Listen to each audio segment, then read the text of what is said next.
पड़ोस में ससुराल। आज मेरे मायके से बड़ी मजेदार खुशबू आ रही है। लगता है भाभी या मम्मी कुछ बढ़िया बना रही हैं। चलो जाकर देखती हूँ और लगे हाथ खाकर भी आ जाऊंगी। मायरा घर से बाहर निकलने ही वाली होती है कि पीछे से उसकी सास आ जाती है। ओ मैडम, कहाँ निकली आपकी सवारी हैं? माँ जी, दरअसल वो ना आज मायके में भाभी को थोड़ा सा पेट दर्द हो गया है। बस वही तो, एक अच्छी ननद होने का फर्ज निभाते हुए उनका हाल चाल पूछने जा रही हूँ मैं। कोई जरूरत नहीं है। रोज तेरे मायके में किसी न किसी की तबीयत खराब हो ही जाती है और रोज तू फुदक के चली जाती है। हमारी ही अकल पर पत्थर पड़े थे जो पड़ोस की लड़की को ही बहू बना लिया। अब आपका मायका 100 किलोमीटर दूर है, उसमें मेरा क्या कसूर? आपका खाना बना दिया है, आटा भी गूंद दिया है, गर्मा गर्म फुल्की बनाकर खा लेना ना आप। ये है मयूरा, जिसका मायका और ससुराल दोनों भी आस पड़ोस में 2 मिनट की दूरी पर है, जिसका पूरा पूरा फायदा उठाते हुए मयूरा हर दिन मायके के चक्कर लगाती रहती है। हेलो मम्मी, हाय भाभी, क्या बात है? आज तो बड़े ही शाही और लजीज पकवान बने जा रहे हैं। कोई दावत शावत है क्या आज हमारे घर पर? खुशबू आई नहीं कि चली आ गई महारानी चींटियों की तरह सूंघती हुई। अरे बेटा, तेरे भाई का प्रमोशन हो गया है, इसी खुशी में उसके मनपसंद पकवान बना रहे हैं। बस आ जाती तू भी, दामाद जी और समधी समदन जी को भी न्योता दे दे। पर मम्मी जी, हमें थोड़ी ना पता था कि ये सब आएंगे। मैंने तो वैसे भी खाना कम ही बनाया है। क्या भाभी, अब आपको ये तो पता है कि मेरा ससुराल पड़ोस में ही है, और आपको तो मैंने कह कर रखा है ना कि मेरे 2 एक्स्ट्रा फुलके सेक कर रख दिया करो। मुझे मम्मी के हाथ की बनी सब्जियां कितनी पसंद है। आई बड़ी महारानी। ऐसे ही मयूरा आधा दिन अपने ससुराल में और आधा दिन अपने मायके में गुजारती रहती। एक दिन सुबह नाश्ते के दौरान मयूरा के ससुर धनराज और पति श्लोक। अरे मयूरा, ये क्या?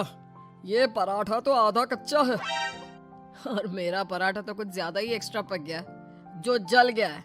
कोयले से भी काला हो गया। ये तो होगा भी क्यों नहीं। ये करम जली सुबह सारा काम ऐसे ही फटाफट गड़बड़ी में जैसे तैसे निपटाकर अपने मायके भाग जाती है। इससे क्या फर्क पड़ता है? सास को अगर चक्कर आ गए दिन दहाड़े, तब कौन आएगा बचाने? ओ कम ऑन माँ जी, चक्कर, और वो भी आपको? दिन भर आप हर आधे घंटे में कुछ न कुछ खाती रहती हो और फिर भी मुझे ताने कस रही हो। Very bad.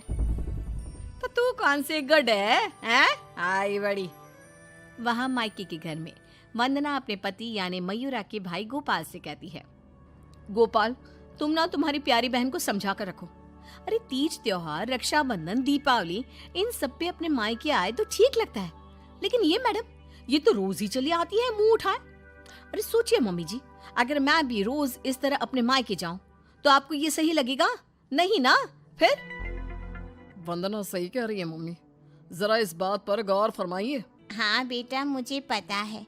उस दिन तो गली की औरतें भी सब्जी वाले के यहाँ गप्पे लड़ाती हुए बातें बना रही थी कि मयूरा तो दिन भर सिर्फ अपने मायके में ही रहती है। आज उसे आने दो, मीठे बोल से ही समझाऊंगी, समझ जाएगी वो। फिर जब मयूरा मायके आती है तो, मम्मी, आपको तो कोई दिक्कत नहीं है ना मेरे इस तरह आपसे मिलने यहाँ आने से? ये देख सरोज का मन ममता के मुंह में आ जाता है। ना बेटी ना, तू ऐसा क्यों सोच रही है और तेरी आंखें नम क्यों हैं? तू क्यों रो रही है बेटा? समधन जी ने कुछ कहा है क्या? उफ़ो, ये मम्मी जी भी ना, उन्होंने एक आंसू गिराया नहीं कि पिघल गई। नहीं मम्मी, किसी ने कुछ नहीं कहा, बस आज आपकी बहुत याद आ गई। रोज आपसे मिलती ही हूँ, लेकिन आज पता नहीं क्या हुआ। और इसी के साथ सरोज अपनी बेटी को कुछ नहीं बोल पाती और अब मयूरा का मायके में आना जाना इतना बढ़ जाता है कि वो मायके के फैसलों में भी दखल अंदाजी देने लगती है।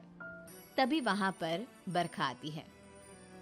अगर इतना ही परेशान हो तो उसे घर के अंदर आने ही क्यों देते हो? वो एक पाँव अपने मायके की नाव में रखती है और एक पाँव अपने ससुराल की नाव में। अगर एक नाव हटा दे तो ना चाहते हुए भी उसे दोनों पैर एक ही नाव में रखने होंगे ना। हाँ काकी, एकदम बराबर बात कर रही हैं आप। लेकिन समधन जी, आप अपनी बेटी के मुंह पे दरवाजा लगा पाती क्या? देखिए, मुझे वो सब नहीं पता। अब उसका पूरा संसार उसके ससुराल में बस चुका है। उसे वहां ध्यान देना चाहिए, ना कि इधर मायके में। और इसलिए आप ही हो, उसे यहाँ आने पर आप ही को रोक टोक लगानी होगी। बस यही कहने आई थी। नमस्ते। अगले दिन ससुराल में बरखा की तबीयत खराब हो जाती है और मयूरा उसे बिस्तर पर ऐसे ही छोड़कर मायके भागती है। चली गई मायके, अपनी बीमार सास को बिस्तर पर छोड़कर, निकम्मी कहीं की। रात में जब धनराज और श्लोक दफ्तर से घर लौटते हैं तब वो देखते हैं कि मयूरा घर पर नहीं है और बरखा अपने कमरे में बुखार से तप रही है। और तो और घर में कुछ खाना तक नहीं बनाया है। आज तो हद ही कर दी मयूरा बहू ने। अरे काम काज का नहीं, लेकिन कम से कम अपनी सास की तबीयत का तो लिहाज रख लिया होता। कोई फिक्र, कोई चिंता नहीं। आप ही ने तो चुनी थी ना ये बहू। कुछ देर बाद मयूरा अपने ससुराल वापस आती है। मयूरा, घड़ी देखी तुमने? हाँ, घड़ी में 2 सुइयां एक साथ कितनी प्यारी लगती है ना। बिल्कुल आपकी और मेरी जोड़ी की तरह। मैं मजाक के मूड में बिल्कुल नहीं हूं मयूरा। तुम्हारा ये मायके से ससुराल, ससुराल से मायके घूमने का तमाशा बहुत हो गया। ये सब कब खत्म होगा? तुम्हें अंदाजा भी है, माँ अंदर 103 बुखार से तप रही है और तुम सुबह से अपने मायके में हो।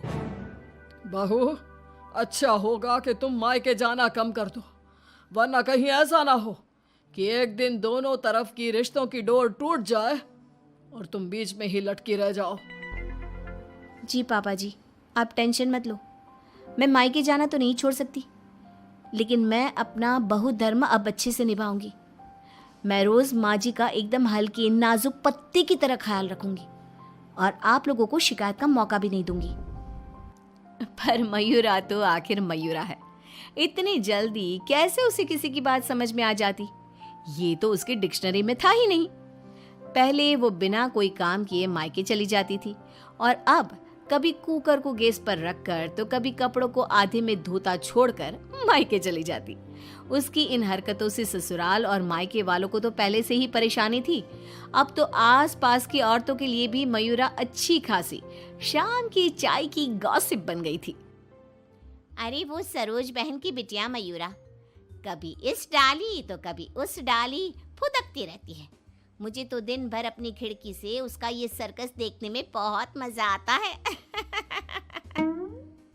अरे मैंने तो सुना है उसकी भाभी वंदना अपनी ननद को एक आंख पसंद नहीं करती। दरअसल मेरी बहू काजल और वंदना ना सहेलियां हैं, इसीलिए पता चला। पर मानना पड़ेगा सरोज को, बहुत अच्छे गुण दिए हैं उसने अपनी बेटी को। तभी वहां से गुजर रही सरोज सभी औरतों की बातों को कान लगाकर सुन लेती है और रुककर उन्हें चिल्लाते हुए कहती है, क्यों रे कलम हुईओ, तुम लोगों को क्या अपनी घर गृहस्थी नहीं है जो रोज शाम को हमारी गृहस्थी की चर्चा लेकर बैठ जाती हो? हैं? बेवकूफ औरतें, पहले खुद के घर में ठीक से देख लो, फिर दूसरे के घरों में झांको। क्यों सल्ला बहन, आपका बेटा तो रोज रात को नशे में धुत लुढ़कता हुआ घर वापस आता है ना? हमने कभी कुछ बोला? और जानकी बहन, आपकी बेटी का इस महीने का 5वां बॉयफ्रेंड उसे रोज गली के कोने पर छोड़ने आता है, लेकिन हमने तो कोई बात नहीं बनाई। इतना बोलकर सरोज वहां से चली जाती है, लेकिन अब पानी सर के ऊपर जा चुका था और थक हार कर परेशान होकर दोनों परिवार वाले आपस में एक साथ मिलकर मयूरा के बारे में बात करते हैं। श्लोक, हमने बहुत बार कोशिश की कि हम मयूरा को रोके मायके आने से, लेकिन वो इतनी ढीठ है कि हमारी बातों को कान के पीछे ही डाले जा रही है। अब पता नहीं वो ये सब जानबूझकर कर रही है या फिर सच में। समधन जी, समधी जी, अब जो भी हल निकालना है आप ही निकाल सकते हैं। दामाद जी कुछ तो कीजिए। कुछ तो आपको करना चाहिए था सरोज जी। अरे बरखा, जैसे हम बहू को रस्सी से बांध कर नहीं रख सकते, वैसे ही एक माँ होने के नाते सरोज जी भी मयूरा को मायके में प्रवेश करने से नहीं रोक सकती। अरे उसने पूरा बचपन बिताया है वहां पर। लेकिन अब नहीं, अब तो इस सब का एक ही रास्ता है। जो काम मैंने 1 साल पहले नहीं किया था वो मैं अब करूंगा। ऐसा क्या कर लेगा तू बेटा?